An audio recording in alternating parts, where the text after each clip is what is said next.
नजरीन मुस्तफ़ा कमाल की audio leak हुई है। वो ऑडियो इलेक्शन में धांधली की ऑडियो है जिसमें एमकेएम के अबाउट कुछ बोला जा रहा है। आइए सुनते हैं कि इसकी रियलिटी क्या है। बहर बुलाया गया मीटिंग करने के लिए एमएलए वालों से, तो हम मीटिंग करने जब वहां पे गए तो ऐसा लगता है कि जब हम जो है कमरा खोलकर घुस गए बस कमरे में, जब आप नजर आ जाते हैं कमरे में तो बोला भाई जो बैठ भी जाओ, तो कोई मूड नहीं था हमसे मीटिंग करने का। वो तो सेक ऑफ जो है वो एक वहां में हमने इंगेज कर दिया है, इस हवाले से मीटिंग हुई।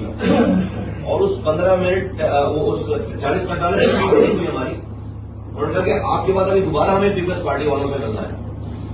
तो हमने पूछा भाई क्या तय हुआ आपका पीपल्स पार्टी से? उन्होंने कहा सब चीजें कॉन्फिडेंशियल है, हमारे लिखते बात हुई उनसे। दो चीजें आपको बता देते हैं कॉन्फिडेंशियल होने के बावजूद। एक वो ये कह रहे हैं कि आपका मैंडेट 100% जाली है, हमारा